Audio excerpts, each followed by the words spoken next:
when Greenhead went down to speak to 3 councillors, we were in touch with one of those liaison officers, David Jones, who's between the local Green Party group and the elected members liaison, and conversations were had down there. We might want to get into that later on. Now, I had some hands up from before. Doug, I think you were next there, and then... No, he wasn't.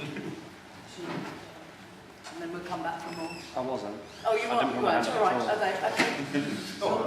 Well, my name's Douglas as well. Oh, you're doing. We can't have too many Douglases, that's what I say. No, I'm Douglas Johnson from Sheffield. What I want to say is just a word of warning about, and I think it's really important to have this sort of discussion. A little bit of a warning about the damage that we could bring on ourselves. Obviously, we're concerned about the damage that could have been brought on ourselves already by the decision of the councils in Brighton. We need to be careful. Well, we need to be careful about what we do next. So I was thinking, I mean, we've got to put a budget amendment in Sheffield. I'm not an elected council, by the way, but I am working on the budget there.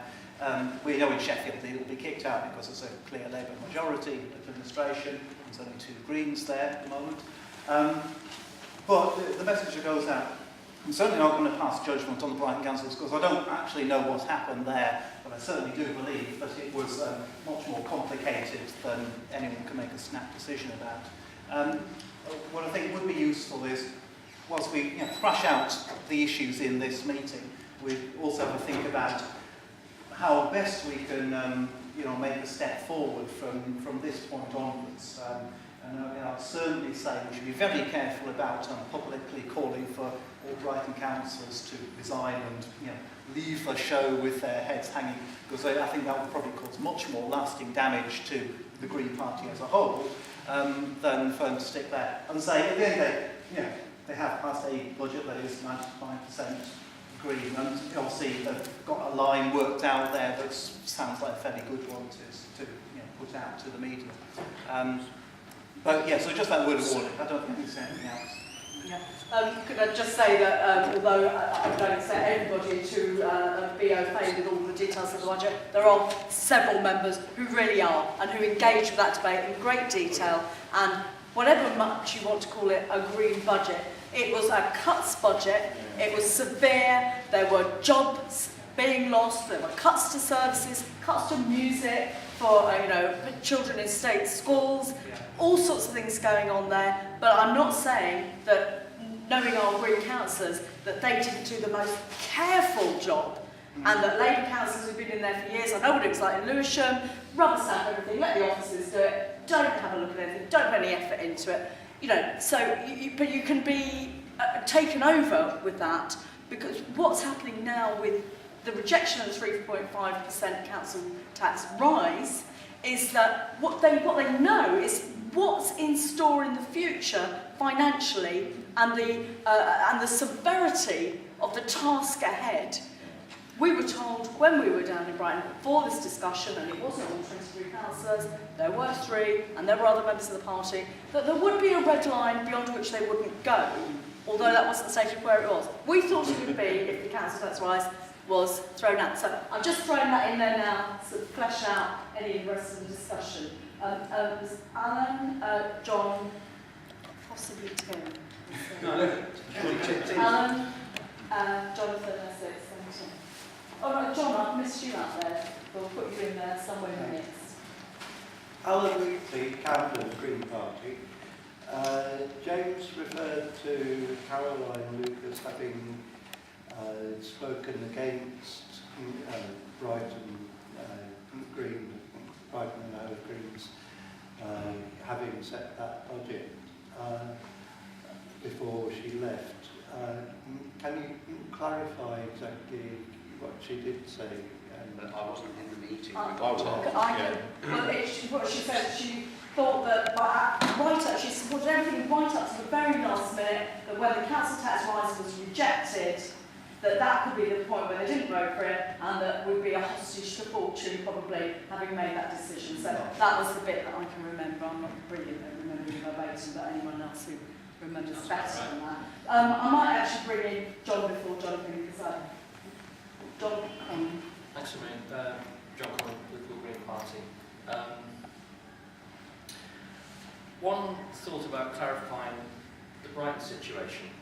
If the group had voted against its budget, it still would have been passed. The group still would be in power. The message would have been different, but the outcome essentially would have been the same. That what was at stake there was that, how the message about where we stand for came across, rather than whether the Brighton group would stay in power and administer the cuts that the coalition government are imposing on us. So I think there's a risk of getting carried away with ourselves when we say that the decision taken by colleagues in Brighton was, the choice was essentially how the message came across rather than are they going to continue to stay in power and deal with that difficult situation. And I know lots of colleagues here think that that's wrong.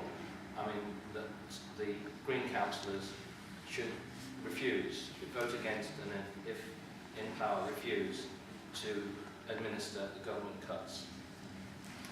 I think it's good that we're starting to talk about this, and it's very late in the day. So I know some people use the language of betrayal, and I've seen followed the commentary in Socialist Party website about this. You don't want to be reading And I think it may be the case that we're stretching the elasticity of the Green Party to beyond its natural tension point. It may be that colleagues who are resigning now are making the right decision for themselves and the right decision for the Green Party. I'm not advocating anyone leaving. If there is to be a separation, I think there's going to be a need to continue to cooperate on all the things that colleagues who do leave agree with the others in the Green Party, such as myself.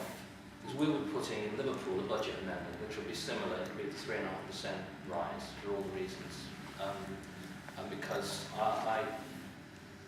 it's a position I've taken some time, debated in the email list of the Association of Green Councillors.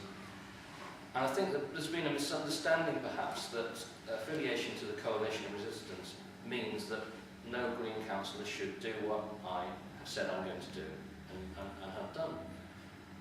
And that's the ambiguity of the language. If you use a language like we're a part of a coalition of resistance, then quite naturally people expect people to resist.